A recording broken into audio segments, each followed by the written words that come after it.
Local एक आदमी ने मुझे बताया कि क्या आप आर्यन वैली गए हैं? कहता आप लद्दाख आए हैं तो आप पेंगोंग लेक जाएंगे, आप नुब्रा वैली जाएंगे। तो मुझे एकदम से आर्यन का नाम सुनते ही मुझे सिकंदर और पोरस की याद आ गई। पत्थर आता था लेकिन गुरु को टच नहीं कर पाता था, इतनी शक्ति थी गुरु की मेडिटेशन में।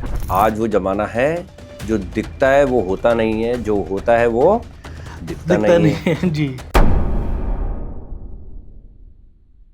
मैं ऐसे पूछता हूँ जैसे कि हमारे पहाड़ों में भी लोग कहते हैं कि योगा सबसे ज़्यादा सक्सेसफुल होता है।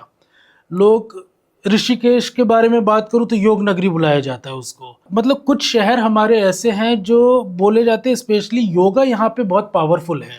तो उसके पीछे कारण क्या होता है? वो एक एनवायरनमेंट है या फिर वो योगा जो आगे बढ़ा रहे हैं उन समाज का एक फैला हुआ वहाँ पे सोसाइटी उन्होंने बना रखी है, उसका प्रमाण है या फिर योगा? तो हम पहाड़ों को योगा से कैसे जोड़ सकते हैं? वो उन जगह को कैसे योगा से जोड़ सकते हैं? आपने बहुत सही बोला। ऋषि केश, ऋषि मतलब महात्मा, केश मतलब बाल जी। तो गंगा जी कहाँ से अवतरित हुई? एक महर्षि आदि योगी जी। शिव जी के जी। वो जगह ही बनी है जो ऋषि मुनि ने खोजी और उनको लगा कि यहाँ से वापस आना भी आसान है समतल पर। हाँ जी। अगर आप ज़्यादा अंदर चल जाएंगे तो वापस आना, क्योंकि उस टाइम जंगलों में, आज भी अगर आप देखें ऋषिकेश घिरा हुआ है राजाजी नेशनल पार्क से। हाँ बिल्कुल सही बात है जो भारत देश का सबसे बड़ा नेशनल पार्क माना जाता है। जी। और भी है लेकिन इनका नाम भी काफ़ी ऊपर है। बिल्कुल। तो उस पार्क में योग के बारे में बताया गया कि दो चीज़ें बहुत ही अनिवार्य हैं। एक तो आप जहाँ योग करें पहले 3 लेयर बिछाएंगे। अच्छा। पहले भूसा या जो भी घास उस जगह पर है जी।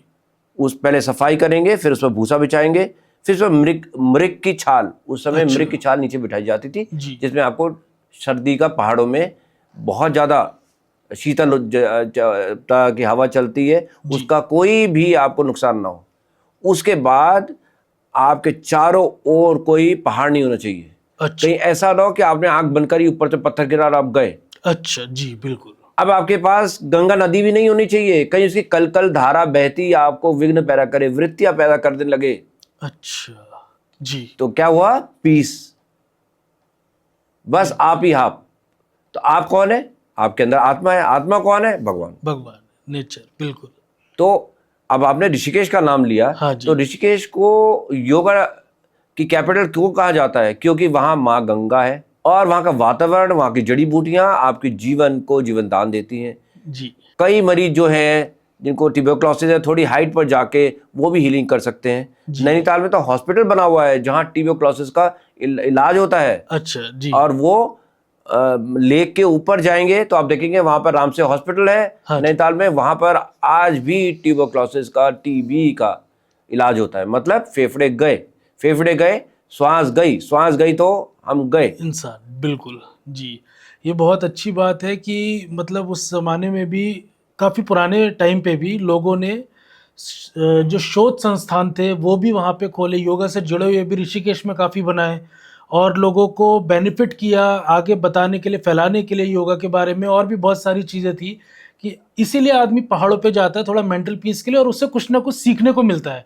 तो सर आपने जैसे बहुत अच्छा खूबसूरत वर्णन दिया ऋषिकेश का, और मैं आपसे पूछना चाहूँगा, आपने सर कभी सोलो ट्रिप करी है पहाड़ पे? किसी कोई ऐसी लोकेशन जो आपको बहुत खूबसूरत लगी हो और सोलो ट्रिप में आपको लगता हो कि वो चीज़ हमारे दर्शक भी देखें और जाएं वहाँ पे, वो चीज़ कुछ ऐसा एक्सपीरियंस आप शेयर कीजिए। जी। अब आपने ऋषिकेश की बात करी, मैं आपको ये बताऊंगा कि ऋषिकेश में बहुत सारे अनसीन वाटरफॉल्स हैं, मतलब झरने हैं।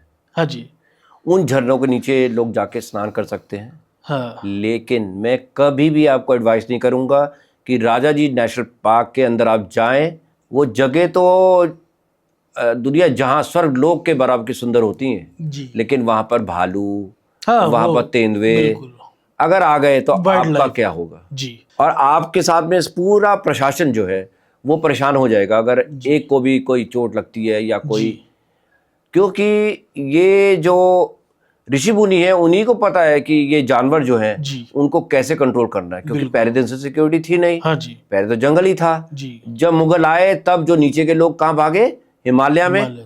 जो आज आपको मुंसीहारी, उत्तराखंड, हाँ, बड़ी बड़ी जगह दिख रहे हैं, ये सब कौन है? जो सेंट्रल इंडिया से भाग के ऊपर आए, क्योंकि मुगलों ने इन पर आक्रमण कर दिया, उनकी औरतें उनकी लड़कियों के ऊपर आक्रमण कर दिया, तो उनकी इज्जत बचाने के लिए सारे लोग भाग गए। हाँ जी। पहले कहाँ, आज से 2000 साल पहले कौन था, कोच नहीं था, पहाड़ से ऋषि मुनियों के साथ थे। बिल्कुल बिल्कुल, वो एक सुनसान बंजर सा पड़ा रहता था ऊपर। जितने आज के टाइम पे लोग एलिवेशंस पे जाते हैं, जितना इजी हो गया है वहाँ तक पहुँचना, एक्सेसिबल हो गया है, गवर्नमेंट ने इतना इंफ्रास्ट्रक्चर तैयार कर दिया है लोगों के लिए। आज से 2000, 3000, 5000 साल पहले कुछ भी नहीं हुआ करता था। उस जमाने में भी ऋषि मुनि 4 धाम की यात्रा बिना किसी ट्रेल के, बिना किसी रोड के, बड़े से बड़े ग्लेशियर्स को क्रॉस करके वो पूरी कंप्लीट करते थे। तो ये चीज़ें भी हमें बहुत सीखना चाहिए, समझना चाहिए कि इतना इजी नहीं था उस टाइम पे, लेकिन लोग फिर भी जाते थे श्रद्धा और अपने एक पीस के लिए जाते थे, और कुछ सीखने के लिए, शरीर के लिए, और नेचर को संरक्षित करना। आज भी किसी भी आज कुंभ की बात करें तो उसमें भी हम सीखते हैं कि आधे से ज़्यादा ऋषि मुनि हमारी भारत माता के लिए यज्ञ कर रहे हैं, संसार में शांति के लिए यज्ञ कर रहे हैं, उनके लिए उन्होंने बहुत कुछ सेक्रीफाइस दिया है। और यही चीज़ हम लोगों को, हमारी जनरेशन को और आने वाली जनरेशन को भी समझनी चाहिए। सर एक चीज़ मैं पूछूंगा, इसके अलावा, ऋषिकेश के अलावा कहीं आप लद्दाख वगैरह उस तरफ आपने कहीं किया है कुछ? बिल्कुल, देखिए ऋषिकेश का एक महात्म था, वो योग से जुड़ा हुआ था, लेकिन लद्दाख में कहूँगा योग कर सकते हैं, लेकिन एक लिमिटेशन है। हाँ। क्योंकि आपकी जो वायु है उसमें ऑक्सीजन की मात्रा कम है। तो आपका वहाँ कभी ट्रैवल हुआ लद्दाख में जाना? जी। तो उसी पर मैं आ रहा हूँ। तो जो अब मैं आपके साथ एक्सपीरियंस शेयर कर रहा हूँ उसमें योग कम और ट्रैवल का, पहाड़ों पर ट्रैवल जिसको आप जानते नहीं हैं और जिज्ञासु हैं जानने के लिए, वो है लद्दाख में एक जगह है द आर्यन वैली। अच्छा, ये हमारे व्यूवर्स को एक बहुत नई चीज़, मैंने भी शायद पहली बार सुना है, आप लोग भी ध्यान से सुनिए, बहुत ही अच्छी बात है, एक नई लोकेशन। सर आप please continue. The Aryan Valley का पता मुझे लद्दाख में, लेह में पता चला जब मैं अपने होटल में रुका और लोकल एक आदमी ने मुझे बताया कि क्या आप आर्यन वैली गए हैं? तो मेरा भी उत्तर ऐसे ही था, जी, जैसे आपको लगा कि आर्यन वैली क्या है। जी बिल्कुल। कहता आप लद्दाख आए हैं तो आप तो पेंगोंग लेक जाएंगे, आप नुब्रा वैली जाएंगे, तो ये हॉट डेस्टिनेशन है, लेकिन आपने कभी आर्यन वैली गए हो, जाना चाहे हो? तो मुझे एकदम से आर्यन का नाम सुनते ही मुझे सिकंदर और पोरस की याद आ गई। मैंने कहा अरे वो तो हमने स्कूल में पढ़ा था, कभी जाना चाहिए। सब चीज़ें छोड़ के हमने कहा कि ठीक है, आज हम जीवन में हमने एक मोटरसाइकिल ली और हिम्मत करी, कभी मोटरसाइकिल चलाई नहीं थी जीवन में, और बुलेट मोटरसाइकिल से हमने यात्रा शुरू कर दी। लेह से कारगिल रोड पर आगे जाने। अच्छा। वहाँ पर एक तरफ संगम आया जहाँ पर 2 नदियाँ इंडस मिली, और वहाँ टूरिस्ट का जमावड़ा देखा हमने। हम और आगे बढ़े पूछते पूछते, और आजकल टेक्नोलॉजी भी है, तो हमने गूगल का भी इस्तेमाल किया। गूगल कई जगह चलता है और कई जगह नहीं चलता। बिल्कुल। तो व्यूअर्स को बता दूं कि जो पोस्ट पेड है वो चलता है लद्दाख में, और वो भी लिमिटेड जो ऑपरेटर्स हैं, बट अगर प्रीपेड नहीं चलता तो वहाँ पर लोकल सिम खरीद लें आप, वो बहुत अनिवार्य है, ज़रूरी है आपके लिए। ठीक है। तो जब मैं निकला वहाँ से तो मैंने लोगों से पूछा, पत्थर साहब एक गुरुद्वारा है जहाँ पर गुरु ने तपस्या करी, उनकी तपस्या भंग करने के लिए कहा जाता है कि दैत्य ने उन्हें पत्थर बरसाए, क्योंकि पथरीला इलाका है, वो पहाड़ी पूरी पत्थर से भरी है। तो पत्थर आता था लेकिन गुरु को टच नहीं कर पाता था, इतनी शक्ति थी गुरु की मेडिटेशन में। तो वहाँ गुरुद्वारा है, वहाँ पर आप रुक के चाय पानी पी सकते हैं, हाथ मुंह धो सकते हैं, गर्म पानी मिलेगा, क्योंकि लद्दाख का पता ही है कि ठंडा इलाका है। वहाँ से आप आगे बढ़ेंगे, एक तरफ नदी होगी, तो उसके 2 रूट कटते हैं। अच्छा। तो उसको आप अगर छोटे रूट से जाएंगे तो एक्सप्लोर ज़्यादा कर पाएंगे, क्योंकि छोटे छोटे विलेज दिखाई देंगे। खूबसूरत। जी। तो अब आर्यन वैली का रास्ता इतना सुंदर, क्योंकि मैंने तो पूरा अध्ययन करा, इंटरनेट का फ़ायदा उठाया। हाँ। अच्छा। और मैंने देखा कि जो अप्रैल है उसमें जो है एप्रिकॉट, अच्छा, वो सीजनिंग होनी शुरू हो जाती है। मतलब सारे पेड़ आपको एप्रिकॉट के दिखाई देंगे जिसमें फूल आना शुरू होगा। अच्छा, जैसे आपको पता है कोई भी फल बिना फूल के उगता ही नहीं है, ज्यादातर बिल्कुल फल। बिल्कुल जी, अगर आम भी देखेंगे पहले फूल आएगा, उसके बाद ही बिल्कुल अंबिया फूटेगी और आम बनेगा। आम बनेगा तो जी। वो जब दिखा कि एक रेगिस्तान में जहां भी एप्रिकॉट की फार्मिंग हो रही थी, थोड़ी भी हरियाली थी, जी, वहां पर पूरा गुलाबी, बहुत छोटे छोटे खूबसूरत लगा घर, होगा। और आप चल रहे हैं नीचे नदी, और आप चल रहे हैं, आप आगे जा रहे हैं। और क्योंकि हम लोग नीचे से गए, हाँ उत्तर जी, प्रदेश से गए, तो हम लोगों ने तो एप्रिकॉट का कभी पेड़ देखा ही नहीं था। अच्छा जी, करते करते हम दान हानू, दो ये जगह हैं जहाँ पर आर्यंस आके रुके। दान हानू, दान, ये गांव है, छोटी सी हाँ, लोकेशन छोटे है छोटे गांव है, आर्यंस जी। गांव कहला जाते हैं। यहाँ पर गडरिए, गडेर का मतलब समझते हैं आप, और किसान, दो लोग रहते हैं। जी, गडरिए क्यों? उनको ऊन चाहिए होती है, कपड़े पहनने होते हैं, हाँ, तो और उसके बाद उनका खान पान भी जो है वेजिटेरियन है ज़्यादातर लोगों का। अच्छा, वो वहाँ पर, क्योंकि वो ही हरा इलाका है पूरे लद्दाख में, या एक दो और होंगे, बिल्कुल, नहीं तो सब रेत ही रेत, एक हाँ, सुनहरी रेत, बिल्कुल कोल्ड पहाड़ डेजर्ट रेत। बिल्कुल बोला जाता है जी, और अगर आज आज जाएं फरवरी में तो आपको बर्फ ही बर्फ। बिल्कुल, अब जब हम पहुंचे, शाम होने लगी, हमें लगा कहीं हम भटक गए रास्ता, क्योंकि वहां पर इंटरनेट चलना बंद हो गया। अच्छा, मैं इसलिए बता रहा हूं कि मैंने अकेले वेंचर किया था, मेरे साथ कोई नहीं था। अच्छा, नॉर्मली क्या होता है, आप लोग फ्रेंड लेके चलते हैं तो उसमें दिक्कत नहीं आती, 4-5 का दिमाग चलता है।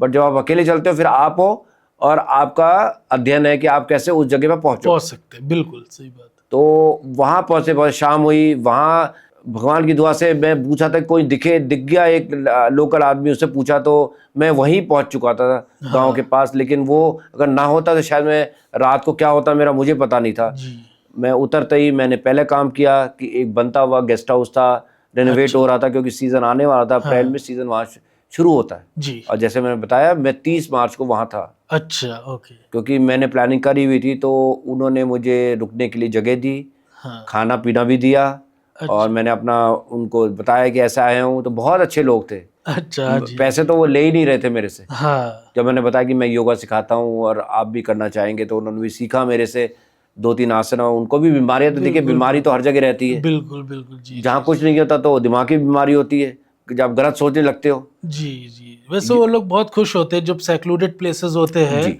और जब कोई बाहर का, तो वो बहुत प्यार से वेलकम करते हैं। पहाड़ियों में बहुत ज़्यादा खास बात होती है। जी तो उनका वेलकमिंग नेचर, और उनको लगता है वो और जितनी अच्छे से आपकी खातिरदारी कर सके। हाँ। जी। तो अब देखिए उदित जी, हो सकता है लद्दाख आप भी गए हो। हाँ, अगर आप आर्यन वैली नहीं गए, हाँ, तो वहाँ के लोगों को कैसे आप पहचानेंगे कि ये आर्यन वैली का है? देखिए आर्यन वैली में जो टोपी होती है, उस पर फूल फूल अच्छा, की एक गुच्छा वो लगाते हैं। अच्छा, जैसे उत्तराखंड में आप देखेंगे माला लगाएंगे, जी, या कोई पर लगाएंगे, जी, जी, जी, और जी, उनकी टोपी अलग वहाँ होती है। पर फूल लगाएंगे। फूल अच्छा, ऐसे कि वो नकली रहेंगे लेकिन दिखेंगे असली की तरह। असली की तरह, और अच्छा, इतना सुंदर दिखता है उनका सर जी, वहाँ से, और उनके नैन नक्श एकदम तीखे, आंखें नीली नीली, अच्छा, हाइट अच्छी खासी। और इसलिए उस जगह को लोग कहते हैं, मैंने देखा नहीं, हाँ, मैंने पूछा भी लोगों से, अच्छा, लेकिन किसी ने बताया नहीं, प्रेगनेंसी टूरिज्म, कि वहाँ पर महिलाएं आती थीं, ये कहा, ऐसा कहा जाता है। अच्छा, वो अपनी ओके, जीन्स, अपने आगे की वंशज चलाने के लिए उनके साथ रहकर एक जन्म, बच्चे को जन्म देती थी, जो प्योर आर्यन वैली का होता था। प्योर मतलब अगर माँ जर्मन की है तो वो आधा तो होगा ही आर्यन। अच्छा, वो उस चीज के लिए वहां पे आर्यन वैली फेमस थी वहां पे। और आर्यन वैली क्यों, आर्यन क्यों बनना है? क्योंकि उनमें बहुत जज्बा होता है, कहाँ से कहाँ आर्य लद्दाख में आके बसना। हाँ, घोड़ों पर, बिल्कुल, घोड़े भेड़ बकरी लेके चलते थे, जी, 100 बकरियों को करते हुए, इतनी हाइट पर 2-3-4-5-6 हज़ार फीट पर जब वो लोग आराम से रहते। अच्छा, तो जी, तो इसका मतलब ये, इसकी पुष्टि आप वीडियो देखेंगे मिलेगी, लेकिन 100% पुष्टि किसी किताबों में मिलेगी। बिल्कुल, लेकिन मैंने पर्सनली ये सुना नहीं, मैंने बहुत लोगों से पूछा भी, लेकिन कोई हाँ, बोला नहीं कि ये सच में होता है। अच्छा, बिल्कुल, बिल्कुल। नहीं, लेकिन जब वो शुरू से ही वहाँ पे कुछ चेंज देखने को मिला, एक ऐसी ब्यूटी देखने को मिली जो लद्दाख एक बैरन लैंड में कहीं पे भी लोगों ने एक्सप्लोर, मैंने भी नहीं करी थी, मैंने भी सुना था कि वहाँ पे नुब्रा वैली के बारे में, पंगोंग लेक के बारे में, और जंस्कार वैली पूरी पड़ जाती है जो उधर पीर पंजाल को जोड़ती है। लेकिन ये आर्यन वैली मैंने पहली बार सुना था, और ये सुनकर के मुझे भी लग रहा था कि नहीं, ये चीज़ें एक्सप्लोर करनी चाहिए हमें भी, क्योंकि यहाँ पे बहुत कुछ सीखने को और नई चीज़ देखने को मिले। एक ऐसी कम्युनिटी रहती है जो उस बैरन लैंड में भी सरवाइव कर रही है आज के टाइम पे, और ऐसे लोगों को, ये हमारे भारत का ही हिस्सा है। और आप लोग ज़रूर एक बार इस चीज़ को एक्सपीरियंस करिएगा, और हमें बहुत अच्छा लगा ये चीज़ सुन करके। आपने जो बिल्कुल एक डिफरेंट चीज़ हमारे साथ में शेयर करी है, तो इसमें आपका एक्सपीरियंस जो भी था ये एक आर्यन वैली का बहुत अच्छा गया था।